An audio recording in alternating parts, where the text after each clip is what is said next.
interviews when we're in India together. But what is this whole thing about rejuvenation of soils? Why is that so important to India? Because everywhere we went, people are actually talking about it, which is amazing to me. That's right, Sam. Well, India is a country of more than 1 billion people today, and India has been growing food and it's self-sufficient. Now what has started happening, the farmers were using 1 kg of chemical fertilizer. That's kilograms. 1 kilogram of organic chemical fertilizer, and producing almost about 15 to 18 kgs of food. Now over the years, the soil has depleted, and with the use of same 1 kg, they can produce just about 6 kgs.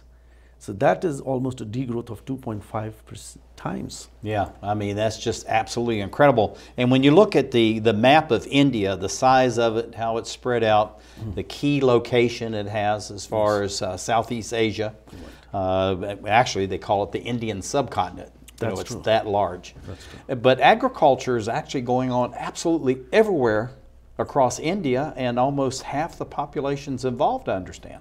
That's absolutely true, because Indian economy is totally dependent on agriculture. Totally dependent on agriculture. I'm sure you must be knowing about it, but I'll share this with you. More than 60%, maybe about 62, 63% of the population is dependent on agriculture. That's incredible amount of money. So agriculture is the backbone of the economy. So we have to look after agriculture, because it'll feed us, and at the same time it's going to feed Indians in times to come. Yeah. And it's divided into a number of states. How many states are there, and the population densities across those states, are they fairly balanced, or is some higher than others? In India today we have 29 states and 7 union territories, and we are the largest democracy of the world. And as your former president coined it, for the people, by the people, and of the people. Right. We proudly say we are the largest democracy of the world. And India has tropical weather. So there are parts of India where we have farming of food, which is wheat and rice. Rice, we produce the largest amount of rice. Then where I come from is Bihar, which is almost second largest, most populous state of the country. And we produce the largest amount of vegetables. Yeah, I mean, it's amazing how the various states are so diverse, quite different. I mean, even when you look at the clothing and the style of living and all that's quite different. And yet, but they all fit together. Yes. Sam, and of course, you've had tens of thousands of years to work all that out. That's true. We have almost about 22 languages in our country and 700 dialects. 700 dialects. That's incredible. That's absolutely incredible. But why is India so important to the world? This is something that, I visited there a number of years ago. I've traveled the whole country, but over the last 5 or 6 years, there's just more about India. It's all around us. It was always about China and all that, but now India is really coming to the fore. We are the growing economy. We are the growing economy, and as agricultural stance, I proudly say India is the only country which is addressing the soil health issue. It's the only country which is addressing the soil health issue. No other country, to the best of my knowledge, is discussing the soil health. Well, the whole thing about that, Bobby, is the fact is when you talk about soil health, yes, but the fact is the nutrients that are coming from the food to the people is depleting all across the globe. And it seems like India has really taken this to heart and saying, we need to have these nutrients because our people need to have the sustenance. That's and right. The populations continue to expand. That's right. If you are Indian lover, if you see the Jura Veda, in chapter 30, it talks about the juice of the soil. So India wants to put the organic matter back to the soil so that plant can draw nutrients, and the productivity will go up, and gradually the farmer's income will go up. And India is one of the fastest growing economy. And if I'm not wrong, maybe Indians, the Indian youth, between the age group of 25 to 45, we contribute to be #1 in the world. Yeah, that's absolutely the truth. And when you look at this map with the population density, I mean, it's just like, it's bright red, are a little bit of red almost over the whole face of India. Yes. Yes. And when you go there, you realize just the density of the population. That's true. But yet the whole time that you're there, even with this density, everybody seems to have their own space, and you see food absolutely everywhere. That's true. So tell us about this essence of food in Indian culture that's so important. See, as I shared with you, Indian economy is an agriculture economy. So food is, we are self-sufficient. We are self-sufficient in food today. But the need of the hour is not of self-sufficiency, but increasing, doubling the income of the farmers. Now, our Prime Minister also this is on high point on agenda, on his agenda, to double the farmers' income. Because India is a big country and the economy is totally dependent on the agriculture. So if the farmers are happy, Indians will be more happy. Indians as well are very happy people, and they'll be more happy. Yeah, one of the things though we haven't really mentioned is the number as far as the middle class, the true middle class of India. And you were talking about you're the largest democracy, 1.2 plus billion people. United States is, you know, the third largest with 320 million people. You actually have more middle class in India, about 375 million, than we have in our whole population in the United States. Now, this is something that, you know, we're sitting here and laughing about it, but most people would be amazed to understand the actual real numbers of the middle class in Indian society.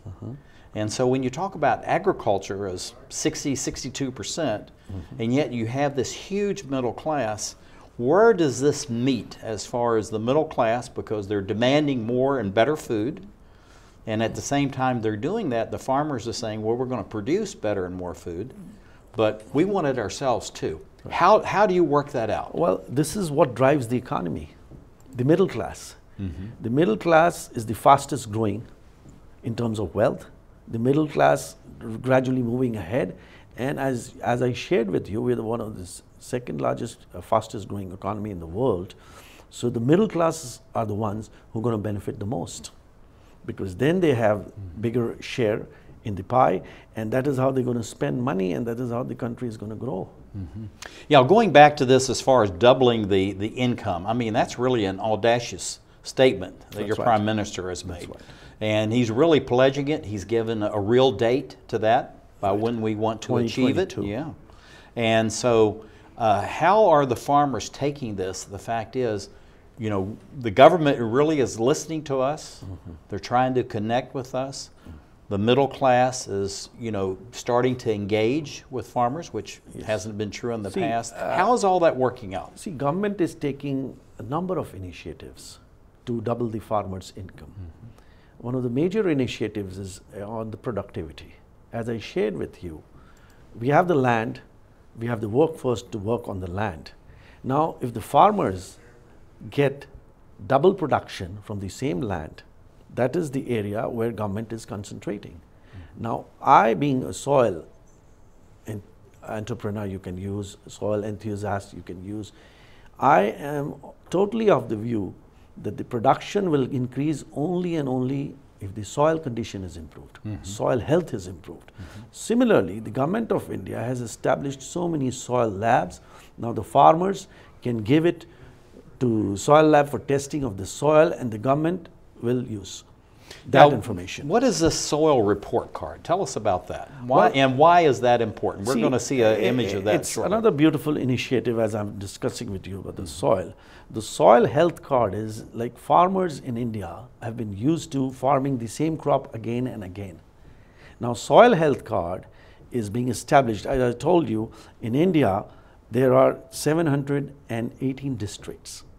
Now government is promoting that you bring this soil to us or send this soil to us. We'll test it in a lab and we'll give you a report what best can be grown and what new practices you need to adopt to improve the productivity. So the government is becoming really a stakeholder as far as the farmers are concerned, because in the past it was almost hands off, the farmers are okay, they're going to do their own. In fact, but now the government's becoming very engaged. That has been an allegation which at least I don't agree to, because farming government cannot ignore. My country's economy is totally dependent on farmers. It's the backbone of the economy. So government keeps on addressing, and at the same time, government subsidizes the fertilizer cost and is providing seeds, etc., etc. Bobby, we're gonna go out of here. Let's look at this. Let's just go out on the soil report card. I like that idea.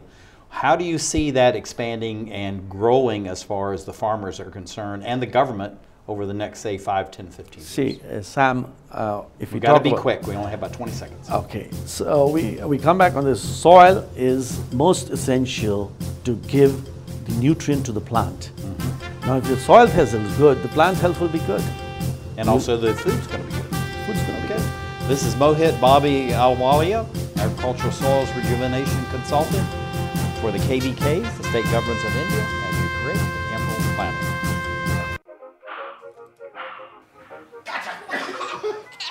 I surrender. All right, pal. Get ready for the day, buddy. Hey, Dad. Hey, Dad. Do we have a gun? What's up? Do we have a gun?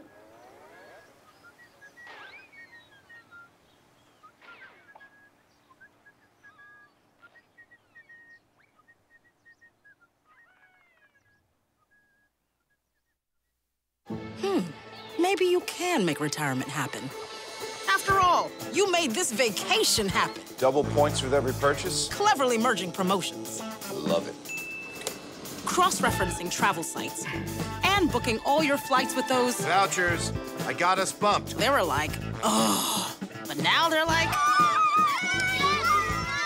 Aloha. You aced this vacation. Now get the tips you need to get on track at aceyourretirement.org. I tried Oxy at a couple of parties. I thought I had it under control. I didn't know it'd be this addictive. I didn't know how far I'd go to get more.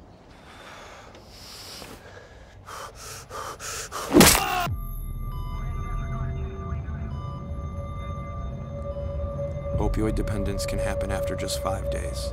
Know the truth, spread the truth. What to expect when you're expecting. Like here? A teenager. Today, I'm going to show you how to teen-proof your home. First step, hide the car keys. Preferably somewhere they would never look. Challenges will come up. Be ready for them. Hi, honey. Ready for the... Mom, you don't use mannequins in the mannequin challenge. You don't have to know it all to be a perfect parent. Thousands of teens in foster care will love you just the same.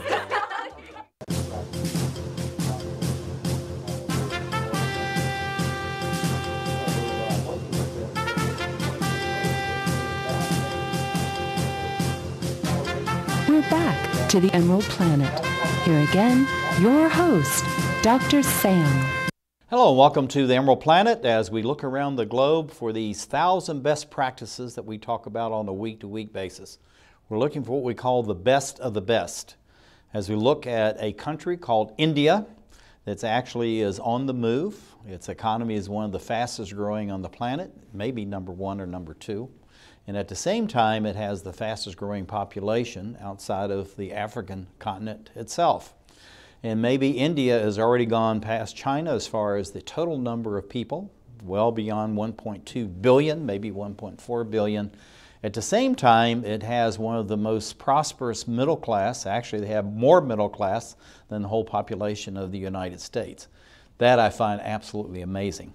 And I have a gentleman that's going to talk about all this as it relates to agriculture, which really is the backbone of the Indian economy, but really the society itself.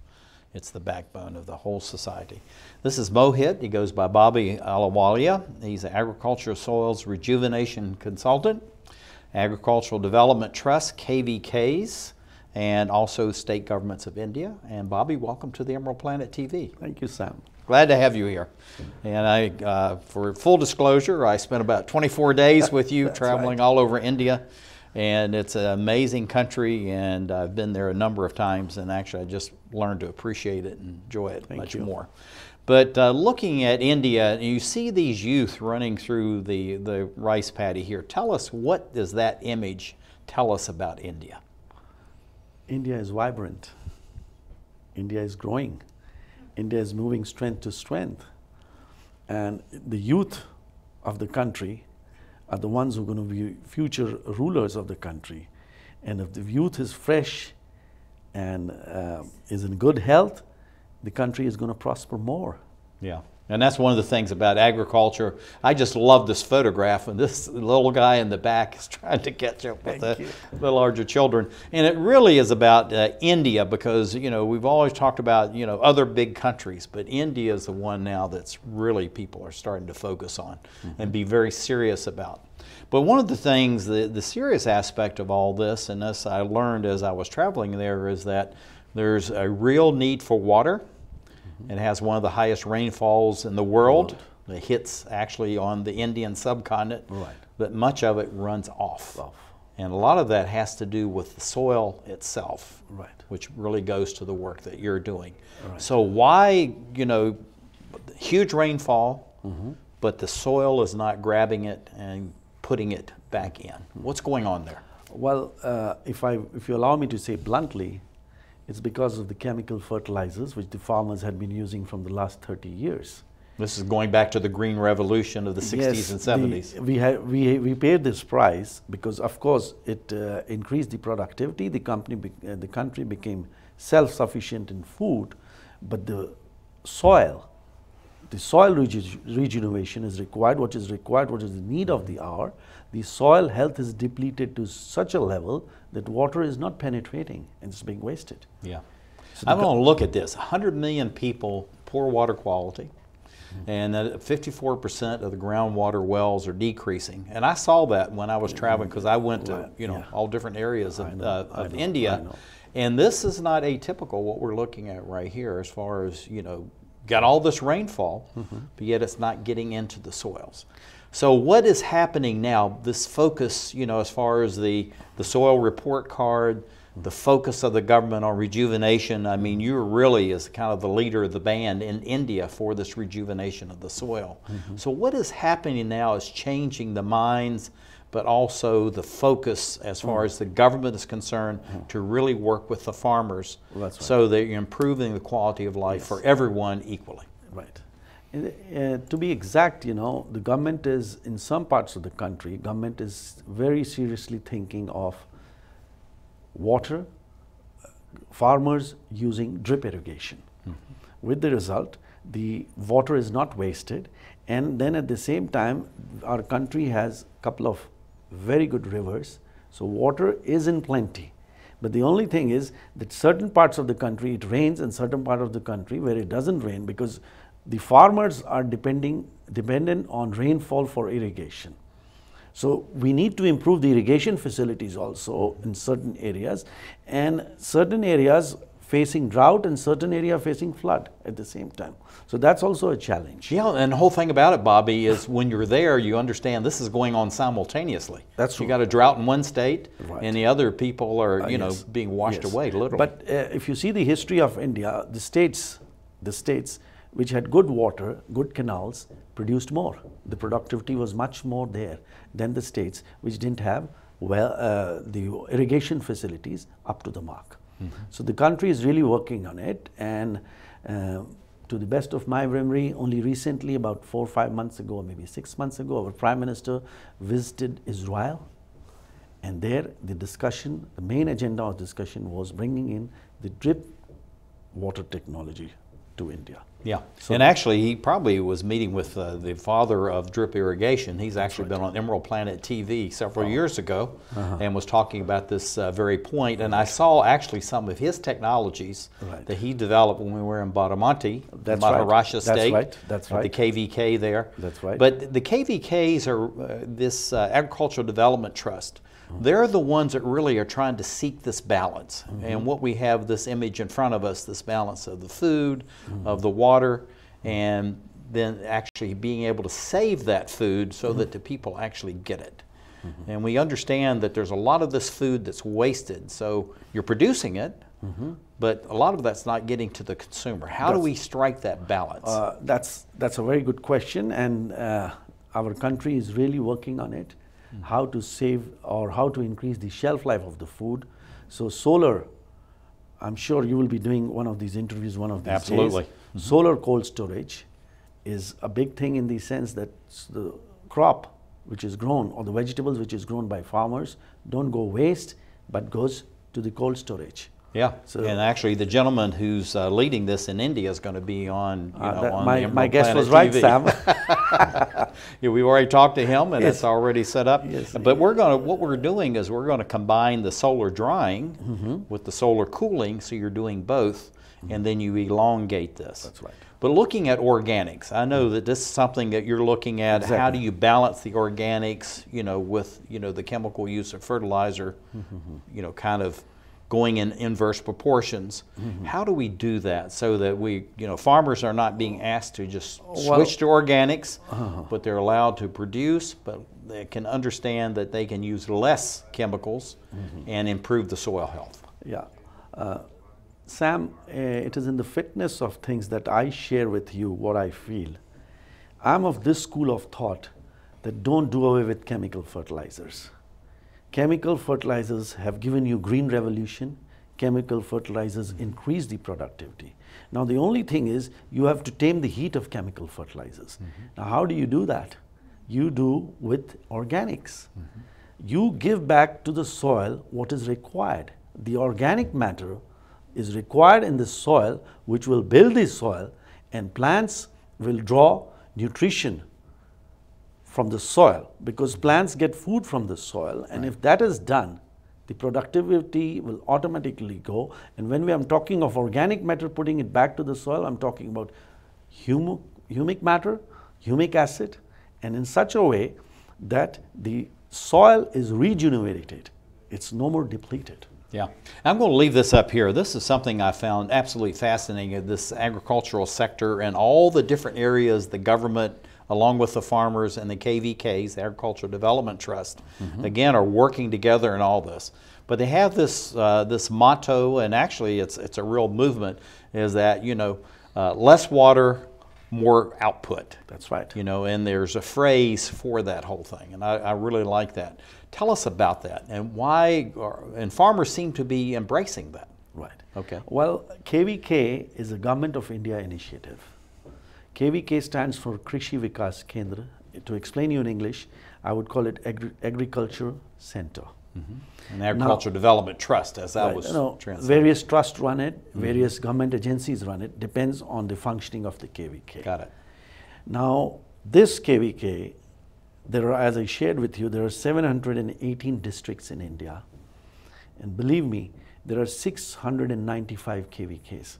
That means almost 1 KVK per district. Now, some are performing very, very well. Some are below the mark. Some are just, struggling to improve. But this is a very good initiative of Indian Council of Agricultural Research. So the farmers... And we're seeing some of this actually here in this photograph, of some of this work of vertical farming. The KVK you visited is one of its kind, and I'm sure you'll also agree. It is the KVK, and it's run by Agricultural Development Trust, whereas all these other KVKs are not run by Agricultural Development Trust. And it is under the dynamic chairmanship of Mr. Rajendra Pawar. You had the honor of meeting that great man who has a vision for farmers.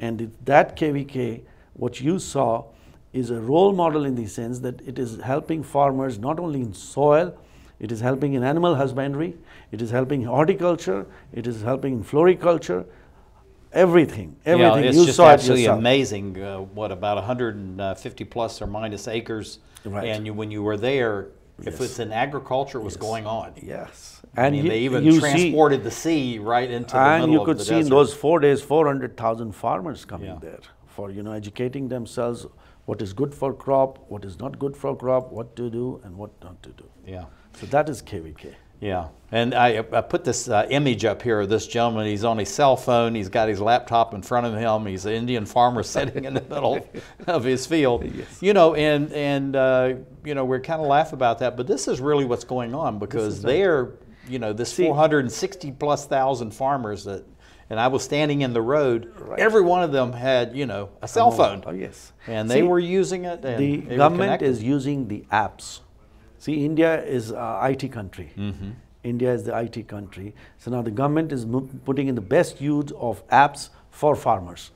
So they can inform farmers over SMS or WhatsApp what is good for the soil and which crop they should, as per the soil lab test report, which crop, and then grants also. The farmers get the information of the grants which they're going to get from the government. Yeah, from time to time. We got about 20 seconds. What do you see for the growth and expansion of the KVKs, but more particularly trying to address soil health? Soil health is all KVKs have soil labs. All KVKs have soil lab, and soil health is what's going to drive the farmers. How they improve the organic matter in the soil, because fertilizers they're already using themselves. Yeah. So now they have to get this balance between the organic and the soil. Exactly. This is Mohit Bobby Alawalia, Agricultural Soils Rejuvenation Consultant, KVK, State Government. Great, EmeraldPlanet. So, I just moved in with this family, and it's embarrassing. The little one, he likes to go outside and crawl around in the giant litter box. I don't know what he's doing. I mean, I was born and I knew how to use the litter box. Look at that. That's disgusting. Oh, poop already. You're making me nervous. Oh, okay, I can't look at this anymore. I really hope he grows out of this, for his sake. So how was work? It was 1,300 hours. My math class from 302 was in the trenches. Davy Roth had it the worst. Fractions were coming at him left and right. He just didn't get the damn things. 2 days ago, I tried to teach him what 1/4 of 1/2 was using different sizes of blocks. Yesterday, I tried again by dividing up pizza. Both missions failed. Oh no. But today, I was ready. I created a combat math game where the only way to beat the enemy is to out-fraction them. Davy conquered every last denominator. My game was so successful, the principal is deploying it to math squadrons all over the school. Anywho, how was your day? Oh, today my boss treated the office to salad wraps. Salad wraps. I know. 150 over 90. 180 over 111. 160 over 110. I had a stroke. This is what high blood pressure looks like. You might not feel its symptoms, but the results from a stroke are far from invisible or silent. If you've come off your treatment plan, get back on it, or talk with your doctor to create an exercise, diet, and medication plan that works for you. Go to loweryourhbp.org. If I would have followed a treatment plan, I would not be in this situation.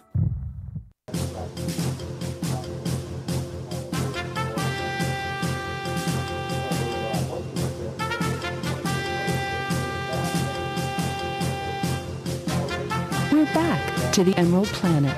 Here again, your host, Dr. Sam. Hello and welcome to the Emerald Planet TV as we look around the globe for what we call the best of the best, 1,000 best practices, technology, services, products, processes, and the people. All those P together go together as far as how we're going to grow the planet. That's going to about 9 billion people by 2050. And then looking at the focus on the country of India, over 1.4 billion people, maybe already there, if not within the next few years. And so I have a gentleman sitting right beside me who is in the middle of that, coming from Bihar State, very beautiful, dynamic, and populated area, as I found out. And yet at the same time, India truly is on the move with one of the fastest growing economies on the planet, a IT company and country, because it's using that for agriculture. And I think, Bobby, this is something that's very important. I need to introduce you. This is Mohit Bobby Alawalia, Agricultural Soils Rejuvenation Consultant, working with the KVKs, the Agricultural Development Trust, and it's kind of the extension service of India, if you will. That's what I think about with the land-grant universities in the United States and the state governments of India. And you balance all of that, and you do it very well, because I was traveling with you. But looking at the challenges, the opportunities, and the future as far as agriculture in India. And you're really trying to get to the best practices. This is something that not only is India wanting to show and exemplify best practices, it wants to be a best practice. What is that mentality of where India really is working towards itself being a best practice, not just having a lot of different best practices? See, the best practices, when you talk about best practices, is the support the government is providing to the farmers. Now, India, as I shared with you, is the IT country. So the government has come up with apps. Government is providing information to the farmers. And they're doing this, and I want to interject this because many people think about in the United States with laptops and all that. India really is leapfrog, way beyond that. Where most of the farmers and many of the homes, because of lack of consistent energy and all that, they're using the cell phones, the mobile phones, literally for everything. Right. Kids for their education, the farmers for marketing and how to plan for their crops, and the businessmen and all that, and the ladies. So these apps, where are these coming from, and how is the government generating these and then getting it out to the farmers? See, government is, I shared with you, these soil labs. Once the soil labs, let's say if I'm a farmer and I've sent my soil for testing in the soil lab. Now, when I send this soil to the soil lab, there they have the data of my name and my mobile number and all other details and what crop I'm growing in which area. So through this app, through IT, they are informing me as a farmer what I should be doing, which crop I should be growing on my fields, and what inputs should I be putting in as per the health of the soil. So when we talk about the soil health, we're talking about 5 things essentially. One, what is the water, that is the moisture, how good or bad soil is. Number 2, we're talking of life, the microbes which are there in the soil. And this is really critical. Yes, this is really critical. We are talking about how the plant which I'm growing draws maximum number of mineral nutrients from the soil. So all this information the government will provide, and government is encouraging to use the organic path. As I understand, the organic path doesn't mean leaving aside everything which is chemical. Like the state where I come from, the dynamism of the Honorable Chief Minister, Mr. Nitish Kumar, and the Agricultural Minister, Dr. Prem Kumar, they are the first ones to have organic corridor. Now this organic corridor is not talking of only organic growing. They are saying, how do we assist the farmers with organic farming, that is putting in back the organic matter in the soil, and the farmer using the chemical fertilizer also, and his productivity is going up. Now looking at this, I saw this everywhere I went, and I was really in some remote areas just like in Rajasthan. And I jokingly say the only thing that were passing us on the road were monkeys and camels. I mean, we were that far out there, and it was amazing. But yet you get to the end of the road and here's a whole village that is all solar powered. They weren't on the grid, all solar powered. That's true. And they were using it, and many of these were women, as we see in this photograph here. And they were incorporating that in not only education for the children, but in their developing their own industries, and again, a lot of that around agriculture. So how is India incorporating these renewables, the renewable energy, into agriculture, and then this in turn allows people to use these apps that the government's providing on all these cell phones, which everybody seems to have one. Right. So the agricultural field is using solar. Government is pushing a lot of funds in solar, like I shared with you about the solar cold storage. And similarly, what you saw in Rajasthan, I'm sure must have taken to the villages where they are irrigating through solar pumps. Yeah, I saw that everywhere. And actually, they are drawing water and using the solar pumps to irrigate.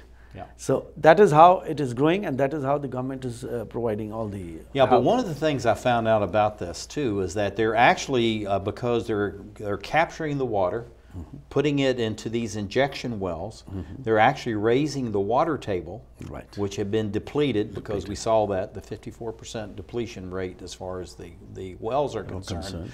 And this one village, just similar to one I showed here with the solar panels and the women with the crops, is they had raised the water table 1 foot. within that area.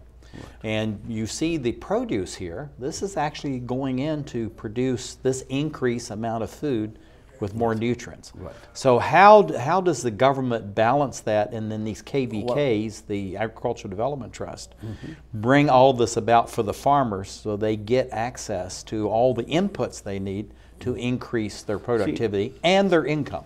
See, some states have started rainwater harvesting. Rainwater harvesting increases the water level. Right. And with the result, after the rains are over, the same water can be used for irrigation purpose.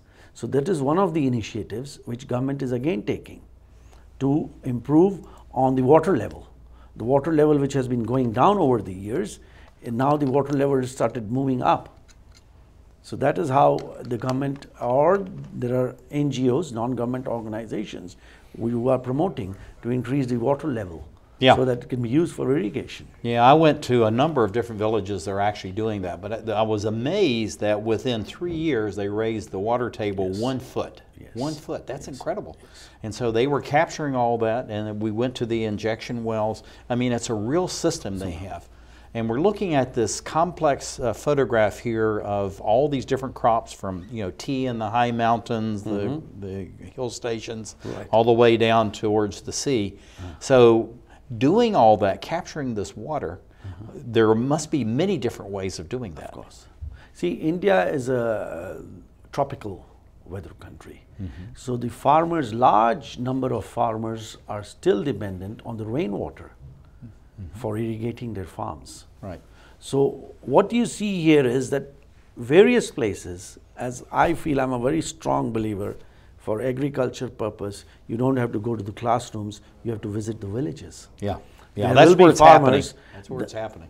Yeah. That is what is required if you are, that's the need of the hour. Talk to farmers and they give you more inputs than what is in the classrooms. Yeah. Well, looking at this gentleman here, we have a call from Esther of San Diego talking about how are the farmers themselves feel like they're being engaged, being respected, being part of society, because in the past it's just like you had the farmers here, you had the middle class, the college educated, it was all this division. But now she's saying is it seems like that the society itself is more trying to be a whole and to support one another. Yes. Is that what you see? Exactly. Just like this gentleman here right in front of us. Yes, exactly. See, as I shared with you, more than 60% of the population is dependent on agriculture. So no matter what profession you take, you have roots there in the village. So when you have roots there in the village, you're not forgetting your village. So the roots are the economy, the backbone of the economy is the agricultural income. Yeah, and we're looking at it here where you're trying these new techniques. Also the drip irrigation you were talking about. We talked about the trip, the Prime Minister to Israel. Looking at drip irrigation, what is that actually doing? How does that really work? We're looking at a setup of this, but how does that actually work and how does that relate to the plant, but also, Bobby, to the soil?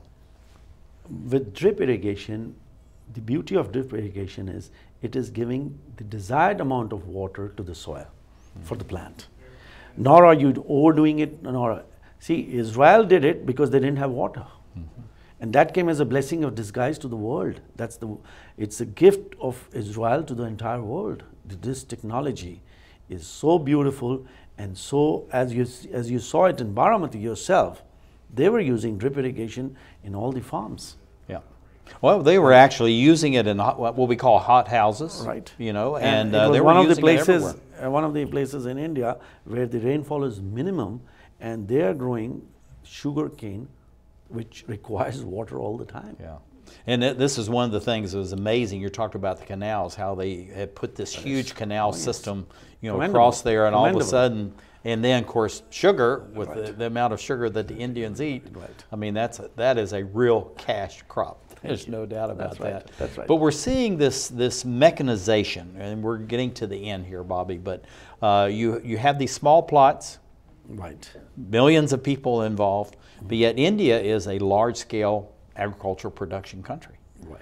And so, how do you see that balance? How are people actually seeing the equipment, heavy equipment coming in, and farmers that are still doing things a lot by hand? Because the farm holdings is very small compared to other places. A farmer has a very small holding of land, but with invasion of new technology, he is also educating himself, and there are NGOs which are educating the farmers the best farming practices which he need to adopt. Then only his productivity will go up. Otherwise, his productivity is not going to go up. If he is not ready to be in tune with times, how is his productivity going to go up? Yeah. And the whole thing about it, we have this huge field of corn. This is part of India as well as these very small plots. But looking at this doubling of the income of the farmers, we have to be off quick.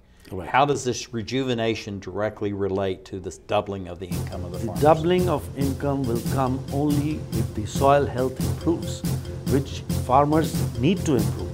See, he has a set of land which he cannot increase, so he better produce more so that his income doubles.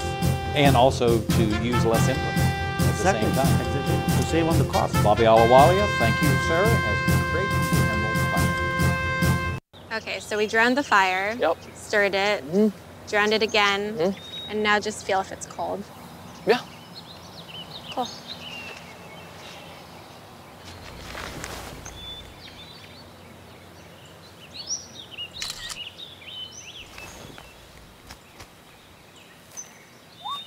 Smokey just gave me a bear hug. I know. Already posted it.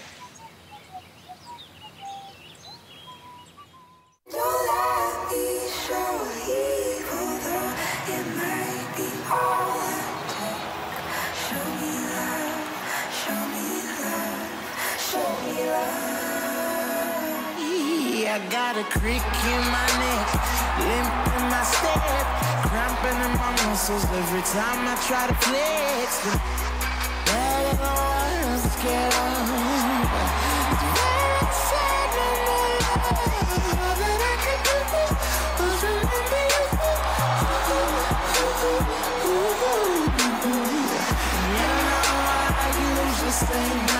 but if you throw me love, I'll throw you some more.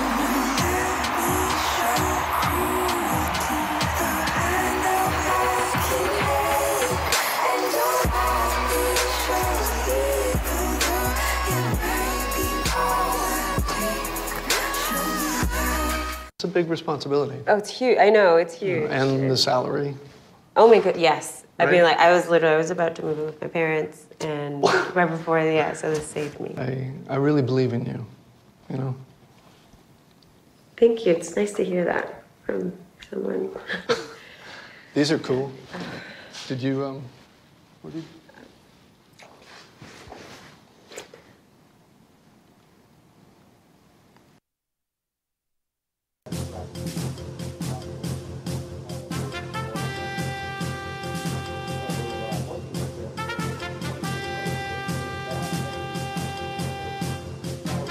We're back to the Emerald Planet. Here again, your host, Dr. Sam. Hello, I'm Dr. Sam Hancock. I come to you on a weekly basis from Washington, D.C. in the United States as we're looking around the globe in 144 different nations, looking for those 1,000 best practices, the technology, services, products that are making a difference as we move through the 21st century. I'm President and Executive Director of EmeraldPlanet and the EmeraldPlanet TV. And we're looking across the globe in many diverse countries, looking for those best practices that, as we say, can be used across 10,000 different villages, regardless of the continent and regardless of the language, the type of people, socioeconomic background, whatever it may be, total diversity. But at the same time, how can these be applied to increase the quality of life as we go to a planet of some 9 billion people by 2050? And I have a gentleman sitting right beside me who is in maybe the world's most populous nation now, maybe, about 1.4 billion people. It's being rumored now, so beyond where China is. But this is Mohit Bobby Ahluwalia. He's an agricultural soils rejuvenation consultant, working with the Agricultural Development Trust, KVKs, and also a number of state governments in India. And I had a chance to meet many of those governors and the ministers of ag during the time I was with you.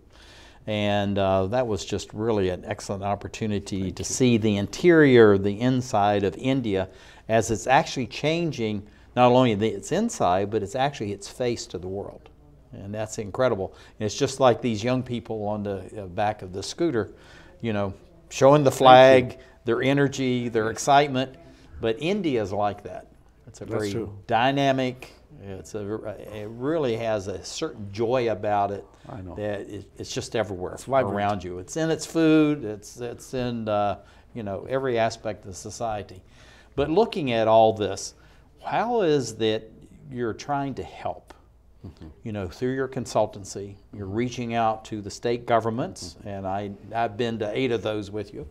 And then also as far as these KVKs, these Agricultural Development Trust. So the work that you're doing, reaching into there, but at the same time, you're taking that and you're bringing that to the outside so that the farmers, that's over 60% of the population, has a better life. Right. How do we do all of that? And do it quick? Well, Sam, I just shared with you about my vision.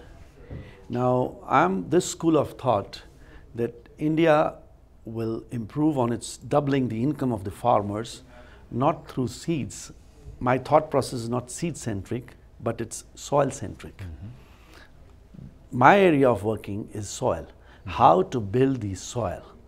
Now, to build the soil, as I shared with you earlier, the humic matter, the organic matter must go back to the soil.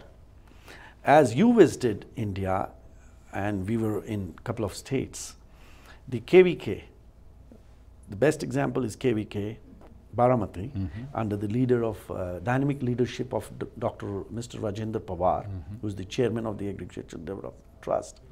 He imported humic acid in liquid form made out of coal from USA. That's amazing, this connection, and also using coal for that, because it's not only increasing the value for the farmers, but also increasing the value for coal for Americans. Right. So we imported it, and the KVK used it, and the KVK organized a seminar how to double farmers' income. After a span of 1 year, after this product was put to test. Yeah, and the whole thing about it too, this is all fits in with the central government, because it's saying by 2022, I believe is the date, we must, we must double the income of the farmers, correct? So that's what I'm sharing with you. There we met the farmers who were growing vegetables. There we met farmers who were growing pomegranate. There we farmers who were growing grapes. There we met farmers who were growing sugarcane. Well, rice and wheat, you know, everything. Everything. Absolutely everything. But the results which we got of the humic acid which we imported, they imported, made out of coal in liquid form, was huge. And gradually, with passage of time, now the Grape Growers Association, MDRS, which is based out in a place called Pune, they have placed orders because they use their products in various farms, different farms. And then another dynamic company by the name BVG, under the leadership of Mr. Hanmantrao Gaikwad, he placed orders, again, humic acid made out of coal in liquid form, and he's importing from USA. Yeah. Now, the whole thing about this, we also learned as far as the chemical fertilizers that people are going from the pellets, they're going to a liquid form. Right. And so this fits in with what's actually happening as best practices as being taught through the KVKs and through the government offices. Why liquid form and not the pellets, which is what we used when I was a kid on the ranch. All right. I'll just share with you, a couple of hours ago, we went and met this farmer, Lawson, Mr. Lawson, at Lawson Farms in Virginia. Now, he is another person, I thought he's speaking my language. He is using only fertilizers in liquid form from the last 10 years. Now, why moving away from the granules, which is, when I was a kid, that was most popular, now to liquids? He shared what was my thought process, that when you put the liquid form, it is going into the soil. But when you're just throwing the granules, it is not hitting the soil. Some remain on the soil. So he was of the opinion, I don't know whether right or wrong, that only 6% of the chemical fertilizers is being used when you use it in granular form. So he was a big advocate of using, chemical fertilizers, that also in liquid form. Yeah, and this whole thing about too is just like when I take my vitamins every morning. I have many of them now are more and more becoming in liquid form because it's easier to absorb by the body. But some of them, like the multivitamin, is still in the pill form. I crush that and I take it to a powder. So mix a little liquid with it, and I'm taking it. So this is really the same thing you're talking about, fertilizer to the soil. It's the same thing as we as humans intaking vitamins and minerals. Sam, when I'm talking of the soil health, I'm just comparing a plant with a human body. Now, doctors over the years decided what should be my body temperature. If it's below or higher than that, I fall sick. Similarly, the doctors decided what should be the blood sugar level. The doctors decided what should be the blood pressure level. Similarly, if we are giving back the organic matter to the soil, the plants which is drawing the mineral nutrients from the organic matter, which is there available in the soil, filtering it, the plants will be healthy. Now, once the plants will be healthy, the requirement of pesticides will also go down. Now, this is the thing that I find really fascinating. This is something that I've observed over the years, is that as you increase the health of the soil, you increase the health of the plants, they have their own antibodies, just like we have our own antibodies. Absolutely. And we can ward off, and the plants can ward off the insects and the molds and the mildews and all the other pests that go into it. Dr. Saad, who has been using liquid humic acid being imported from USA in liquid form, his claim is that with the use of this, the soil is improving and the pesticide requirement is being reduced by almost 80%. Yeah, and also too is going back, and this is something you and I have discussed, ad nauseum, as far as the organics versus the chemicals. But you are seeing this inverse proportion as you have more of this going in on the organics, that there are less and less use as far as the chemicals, and then the soil health improves itself. And then also the root structures actually grow much larger, much deeper. So what is happening into the soil itself as those roots go deeper and deeper into the soil, and then how does that increase the aerobic and anaerobic bacteria quality in that soil, which is what this is all about. See, as I've been talking to you about, when I'm talking about organic matter, what I mean is humus, humic matter, and humic acid. Now, whatever little research I have done on this subject, the molecule of the humic acid is such that it allows the benefits of the chemical fertilizers for plants, which is required. The plants also require these chemical fertilizers. You can't do away with that. But gradually, with passage of time, once you build on the soil, you can reduce the quantity of chemical fertilizers. And a country like us, India, why is government insisting on doubling the farmer's income, the productivity?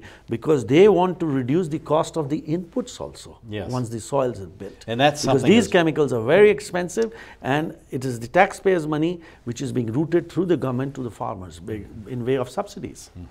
Yeah, and when you have over 60% somehow involved in agriculture, that's a lot of money that's going out. And I just love this photograph of this gentleman walking through the field. And but India is such a beautiful place, and everywhere you go, it's so diverse. The geography is as diverse as the people. So looking at the soil types, how do you determine, I know you talked about this apps that the government's providing, the farmers have them on their telephone and all that. That's right. How do you determine what that area, wherever they're from, no matter whether it's in Rajasthan, or Maharashtra, or Tamil Nadu, how do you determine what the soils in that area needs, and in turn how that impacts the quality of the foodstuffs that's being produced in those areas? See, as I talked to you about these KVKs, these soil labs are situated in that particular state. So they are giving report of that particular soil which is there. So it's unique to each of those states and actually those districts too. And Sam, believe me, if you Google or if you just see that, no country in the world is talking about the soil health. And the uniqueness of this soil health is this is the area which needs to be addressed. See, genetic GM foods, highly debatable. But soil health, no one is debating on that, because everyone wants, because my country, where farmer is the country's economy, imagine if the farmer is just doubling his income, how the economy will boom. Yeah. And how this middle class will graduate to a higher class. Yeah. Yeah, and also too is what you're taking as far as the number of middle class, that's going to expand. Right. But also you're going to have a number of these agriculturalists are actually going to start joining the middle class. Right. And as I was sharing, I will just share with you in place in Bihar, the educated boys are coming back into farming. I just, I'll just share with you as an NGO, Jaya Prabha Mahila Kendra, under the dynamic leadership of two boys, DK Singh and this guy, Deepak Shah.